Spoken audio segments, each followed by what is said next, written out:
اور ایمان کی دعوت ایمان والوں کو دے. صحابہ کے ایمان کے حلقے صحابہ کے ساتھ ملیں گے، غیروں کے ساتھ نہیں ملیں گے. کہ غیروں کو اسلام کی دعوت اور صحابہ کو ایمان والوں کو ایمان کی دعوت. تو یہ مشق ہوگی ہماری ایمان کی کہ قبر کی، حشر کی، فرشتوں کی، اللہ کے غیبی نظام کی، کہ کوئی نہیں کہ جہاں تاجر مسجد میں بیٹھے ہیں تو وہ تجارت کا حلقہ لگائیں گے، ایمان کا حلقہ نہیں ہوگا. جب ایمان کے بننے کی جگہ پر اسباب کے تذکرے ہوں گے تو بتاؤ اسباب کا یقین بنے گا یا ایمان کا یقین؟ اسباب کا یقین بنے گا یا احکامات کا یقین بنے گا؟ کہ چار تاجر مسجد میں بیٹھے ہیں تو مسجد میں بھی بات چل رہی تجارت کی. نہیں، مساجد کے اندر ایمان کے حلقے قائم کیے جاویں، یہ مستقل کام ہے جو امت سے چھوٹ گیا ہے. مسجد نبوی میں ایمان کے حلقے ثابت ہیں، مسجد نبوی میں ایمان کے حلقے ثابت ہیں کہ روزانہ ہر ایمان والا اپنا وقت فارغ کرے مسجد کے لیے، مسجد میں ایمانی حلقوں میں بیٹھنے کے لیے. یہ لازم ہے ہر ایک کے لیے، ورنہ اس کے ایمان کے بننے کا کوئی راستہ نہیں. کہ قبر کو، حشر کو، جنت کو، دوزخ کو، ملائکہ کو، کہ اللہ کا جتنا غیبی نظام ہے اس کے تذکرے ہوں. یہ ہے مشق ایمان کی. یہ ایمان کی مشق نہیں ہو رہی ہے، یہ تو روزانہ کا کام ہے. اجلس بنا نؤمن ساعۃ، کہ صحابہ کرام کے ایمان کے حلقے روزانہ ثابت ہیں کہ آؤ بیٹھو تھوڑی دیر ایمان لے آویں. تو کیوں نہ ان کے اعمال ایسے ہوں اور کیوں نہ غیبی نظام ان کے ساتھ ہو کہ قدرت یقین والوں کے ساتھ ہوتی ہے. پھر میرے محترم دوستو، ہمیں رو رو کر اللہ تعالیٰ سے ایمان کی حقیقت کو مانگنا ہے کہ بلک بلک کے دنیا مانگے، بلک بلک کے وہ صحت مانگے، بلک بلک کے کھانا مانگے، بلک بلک کے قرض کی ادائیگی مانگے. ہاں، اور ایمان کو کبھی روکے نہیں مانگا. ایمان کو کبھی روکے نہیں مانگا. ایمان کو کہ اللہ تو مجھے ایمان کی حقیقت دے دے، اس کے لیے کبھی نہیں رویا ہوگا. حالات اس کو رلا رہے ہیں اور کہ بغیر ایمان کے جو آگے ناکامی آ رہی ہے کہ اس کا کبھی خیال نہیں پیدا ہوا. پھر رو رو کر اللہ تعالیٰ سے ایمان کی حقیقت کو مانگو دعاؤں کے راستے. اے اللہ تو مجھے وہ ایمان عطا فرما دے جس کو تیرے یہاں ایمان کہتے ہیں. یہ تیسرا کام ہے. پہلے ایمان کی دعوت دیں، ایمان کی مجالس میں بیٹھ کر ایمان کی مشق کریں، تنہائیوں میں اللہ کی ذات تعالی کا دھیان جمائیں اور پھر رو رو کر اللہ سے ایمان کی حقیقت کو مانگیں. یہ ہے کلمے کی دعوت اور یہ ہے کلمے کی مشق اور یہ ہے سب سے پہلے نمبر کلمہ لا الہ الا اللہ کی حقیقت کو حاصل کرنے کا طریقہ، دعوت اور مشق اور دعا. پھر ہے دوسرا نمبر نماز کا. اللہ نے فرمایا لا الہ الا انا فاعبدنی واقم الصلاۃ لذکری، کہ نماز کہ جب کلمہ آ گیا تو اب کلمے کے آتے ہی کفر و اسلام کے درمیان فرق کرنے والی چیز صرف نماز ہے، صرف نماز ہے. اس لیے صحابہ کرام فرماتے ہیں کہ جب کوئی اسلام لاتا تو ہم سب سے پہلے اس کو نماز سکھلاتے، سب سے پہلے اس کو نماز سکھلاتے، سب سے پہلے نماز سکھلا دیتے اس کو، کہتے کوئی نماز، کیونکہ یہ اسلام میں آ گیا ہے. اب ایسی چیز کی ضرورت ہے جو کفر اسلام کے درمیان فرق کرے.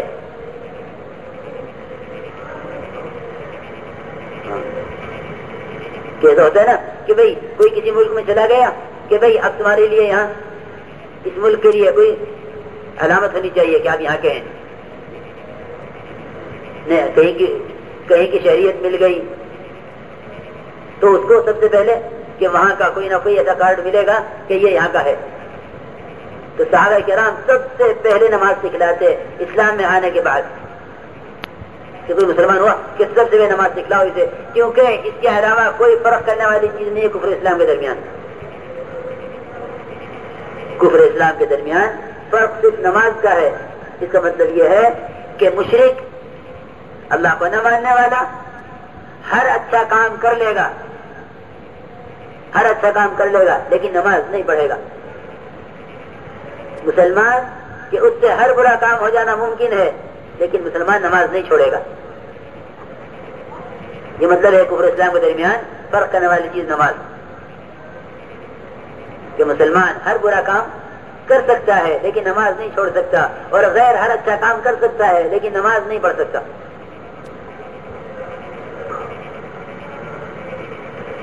وہ سچ کو بھی اچھی چیز سمجھے گا، اور کسی کو دھوکہ دینے کو برا سمجھے گا، شراب کو برا سمجھے گا، اور زنا کو برا سمجھے گا، اور جھوٹ کو برا سمجھے گا، دغا بازی کو برا سمجھے گا، کہ یہ سارے کام غیر برا سمجھیں گے اور اچھے کام کریں گے لیکن نماز وہ نہیں پڑھیں گے. اور مسلمان کی ہر برائی اس سے ممکن ہے ہونی، لیکن نماز یہ نہیں چھوڑے گا. یہ ہے مطلب اس کا کہ کفر اسلام کے درمیان فرق صرف نماز کا ہے. تو اللہ تعالیٰ سب سے پہلے کلمے کی دعوت کے بعد سب سے پہلے دعوت دے رہے نماز کی، اقیم الصلاۃ لذکری،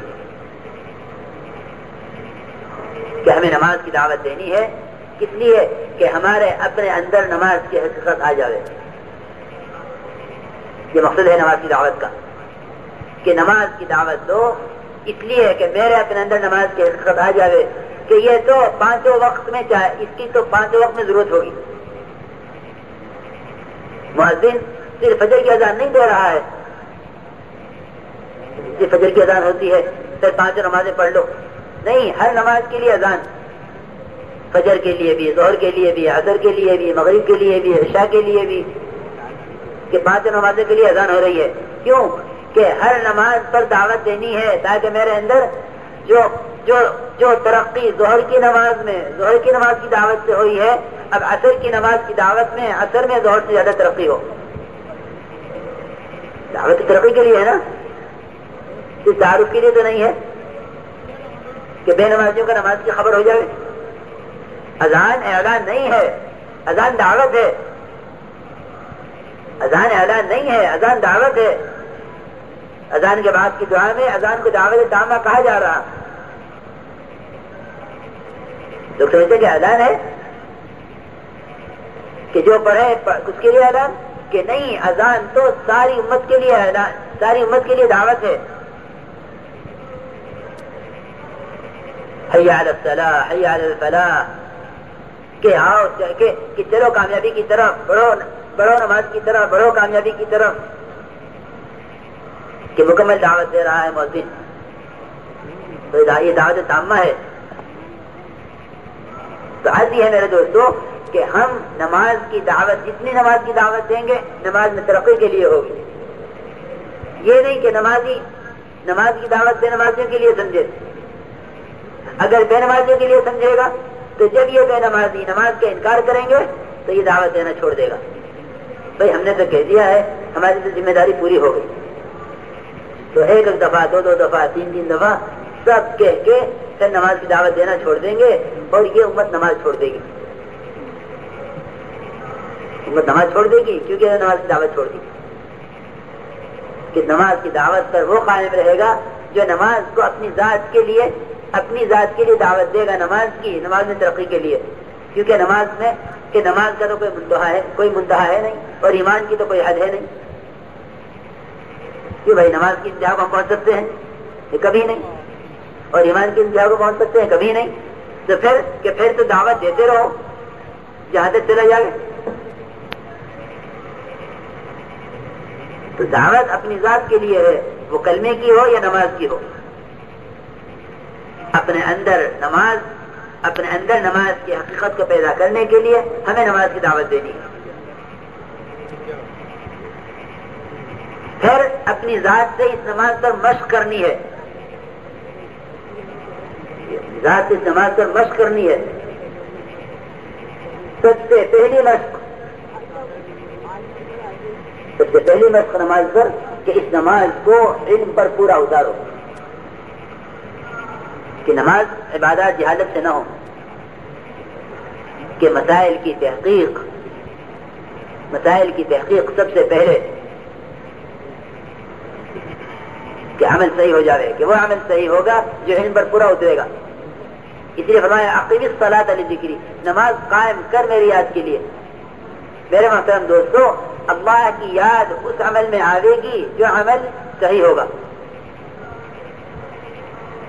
جس عمل کو بگاڑ لیا کہ اس عمل میں کہاں اخلاص آئے گا, کہاں اللہ کی یاد آئے گی. اخلاص تو بنے ہوئے عمل میں آتا ہے. جیسے اس عمارت کو مزین کیا جاتا ہے جس کا ڈھانچہ صحیح بنا ہو. اگر نماز کا ظاہر صحیح نہیں ہے تو اس کا باطن صحیح نہیں ہوگا. لوگ رو رو کے مانگے اے اللہ میری نماز میں اخلاص ہو, اور کہ نماز میں اخلاص تو جب ہوگا جب یہ نماز صحیح ہوگی. ابھی کیا کریں, نماز میں اللہ کا دھیان نہیں آتا. ابھی نماز کے اندر خیالات تنگ کریں. ہاں, اور کہ نماز میری کیسے بنے, کہ نماز تو پہلے بنے گی ظاہر کے اعتبار سے, پھر اس میں اخلاص آئے گا, کیونکہ اخلاص عمل کی زینت ہے.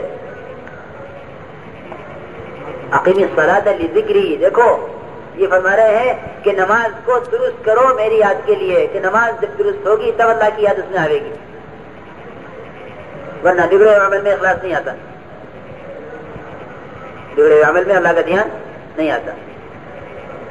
اقیم الصلاۃ لذکری, نماز کو قائم کرو میری یاد کے لیے, کہ جتنا نماز کو بناؤ گے کہ وہ نماز ذکر اتنا ہی بنے گی, یعنی اس پہ اللہ کا دھیان اتنا آئے گا.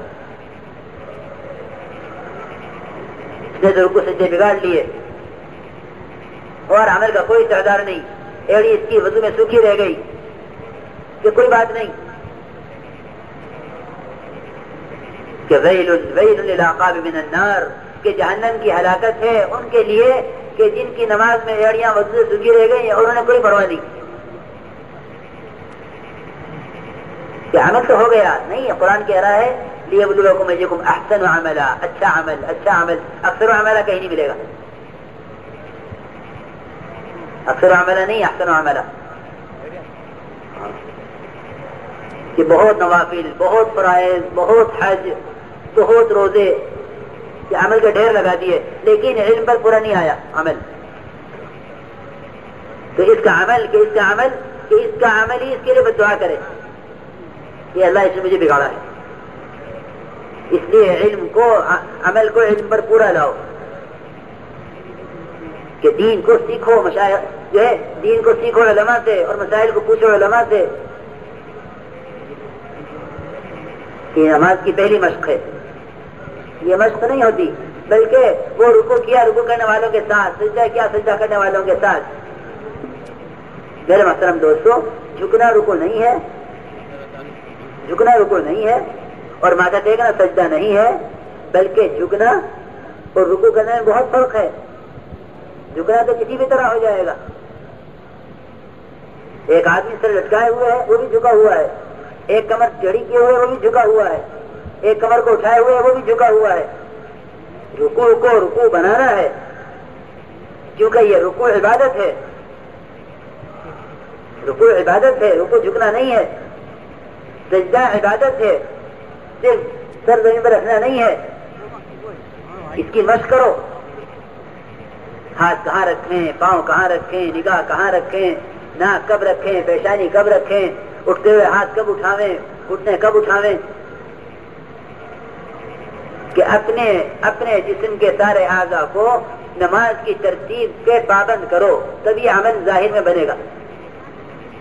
اخلاص اس کے بعد آئے گا, دھیان اللہ کا بعد میں آئے گا. ہاں, اقیم الصلاۃ لذکری, کہ نماز میں دھیان لانے کے لیے اسے درست کرو. یہ موسیٰ علیہ السلام کو حکم ہو رہا, موسیٰ علیہ السلام کو یہ حکم ہے اقیم الصلاۃ لذکری, کہ نماز کو درست کرو میری یاد کے لیے. کہ اگر نماز درست نہ ہوئی تو پھر اس بگڑی ہوئی نماز میں اللہ کا دھیان نہیں آئے گا. اس لیے نماز کو عمدہ بنانے کی مشق کرو اور خوب مسائل کی تحقیق کرو. اپنی نمازوں کو علماء کو دکھلاؤ. جناب رسول اللہ صلی اللہ علیہ وسلم اپنے مسجد کی مصلی کی نماز کی نگرانی کر رہے. ایسا نہیں کہ ہم نے تو نماز بیان کر دی ہے اب تم سیکھ لو, ایسا نہیں ہے. مسجد کے امام کی ذمہ داری ہے کہ وہ اپنے مقتدیوں کی نماز کو صحیح کرے, کیونکہ مسجد کا امام وہ نبی کی جگہ ہے. مسجد کا امام کون ہے؟ مسجد کا امام تو یوں سمجھے کہ میں ان کا تنخواہ دار امام ہوں, میرے ذمہ 4 فرض پڑھا دینا ہے. کہ نہیں, اس امام کے ذمہ وہ سارے کام ہیں جو نبی کے ذمہ تھے. کیونکہ یہ مقام نبوت پہ کھڑا ہے مصلی پر کہ ٹھیک کرو اپنے مقتدیوں کی نماز، کہ امام کی ذمہ ہے کہ وہ نماز ہر نماز سے پہلے حلقہ قائم